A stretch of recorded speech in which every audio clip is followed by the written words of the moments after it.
আজকে একটু হাসিনার খবর শুনুন। হাসিনা জল কিন্তু বহু দূর গড়াতে চলেছে। আজকে ডেট দিয়ে লিখে রেখে দিন, বহু দূর কিন্তু জল গড়াবে। আর এই যে ছপ্পর বাজরা সার্কাস পার্টি বসে আছে না, এই সার্কাস পার্টির কিন্তু কপালে কিন্তু অশেষ দুর্গতি লেখা আছে। আমি সকাল থেকে যে খবরটার জন্য আমি হাপিত্তেশ করে বসেছিলাম, সেই খবরটা কিন্তু আপাতত পাওয়া গেছে। সেই খবরটা হচ্ছে, হাসিনা পদত্যাগ করে দেশ ছাড়ার অনুমতি দেন কে? সেনাপ্রধান বলেছেন, আমি জানি না, নীরব ডাকা। একটা পদত্যাগ পত্র দেখানো হচ্ছে, সেই পদত্যাগ পত্রটা হচ্ছে ফলস। বুঝতে পারছেন কেস কোথায় যাবে? আমি বলছি কেস কতদূর যাবে আমি বলছি। আর এইগুলোর কি অবস্থা হবে, সার্কাস পার্টির কি অবস্থা হবে, সবকটার দেখবেন। দাঁড়ান, বড় বড় ভাষণ দিচ্ছে তো, দাঁড়ান ওয়েট করুন। আচ্ছা, খবরটা পড়ি। এটা লিখেছে কিন্তু দা ওয়াল। আশ্চর্যের বিষয় হলো, হাসিনা নিজেকে এখনো বাংলাদেশের প্রধানমন্ত্রী দাবি করা এবং পদত্যাগ না করার দাবি নিয়ে ইউনূস সহ গোটা সরকার মুখে কুলু পেটে বসে আছে। আওয়ামী লীগের তরফে দাবি করা হয়েছে, শেখ হাসিনার পদত্যাগ করে থাকলে তার পদত্যাগ পত্র সরকার প্রকাশ করুক। দুদিন আগে সোশ্যাল মিডিয়ায় একটা পদত্যাগ পত্রের কপি ছড়িয়ে পড়লেও সেটি সরকারের তরফে প্রকাশ করা হয়েছে বলে দাবি করা হয়নি। অন্যদিকে আওয়ামী লীগও বলেছে ওই পদত্যাগ পত্র ফেক। এ তো গেল কাগজে যা বেরিয়েছে। এবার আমার কাছে যা খবর আছে সেই খবরটা আপনাদেরকে বলি। ছোটখাটো মানুষ, কিন্তু কানে কিছু কিছু খবর আসে। এই ইস্যুতে হাসিনা কিন্তু ছেড়ে দেবেন না। তার বিরুদ্ধে যে চক্রান্তটা হয়েছে এবং তাকে যে দেশ ছেড়ে চলে আসতে হয়েছে, তার পেছনে একটা পরোক্ষ চাপ তৈরি করা হয়েছিল। সেটা কিন্তু হাসিনা এবার বলার জায়গার জন্য বেছে নিচ্ছেন কোথায়? International court of justice. দেশের এখনো প্রধানমন্ত্রী তিনি।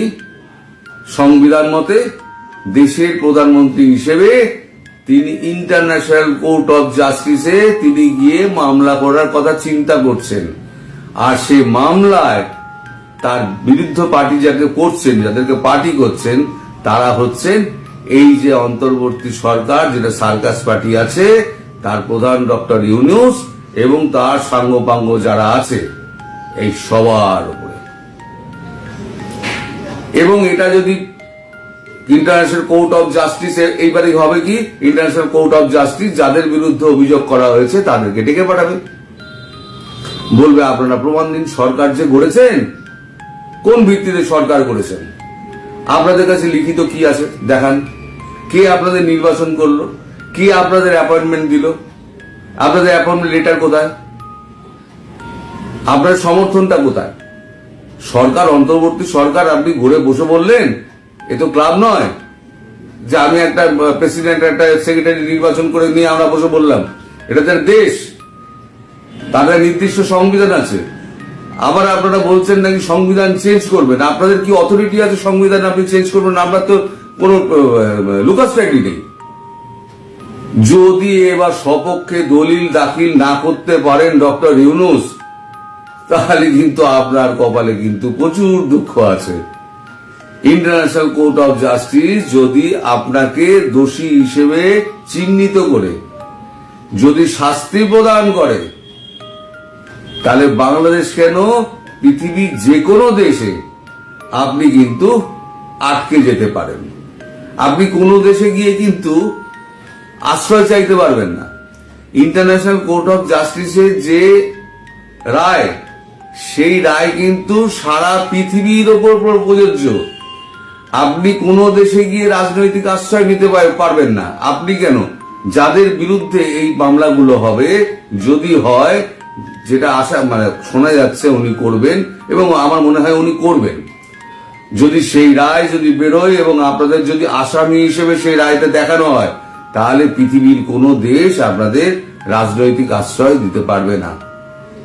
কারণ সমস্ত পৃথিবী কিন্তু ইন্টারন্যাশনাল কোর্ট অফ জাস্টিসের কিন্তু আন্ডারে।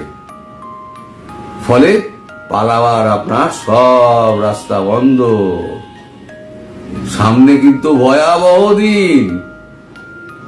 আগে হয়তো আপনাকে 6 বছর 8 বছর জেল টেল খাটতে হতো, টেমিশন হয়ে হয়তো শেষ বয়সে আপনি হয়তো বাইরে থাকতে পারতেন।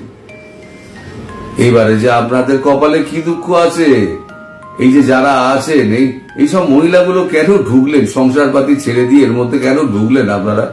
আপনারা জানেন ভবিষ্যৎ আপনাদের কি আছে?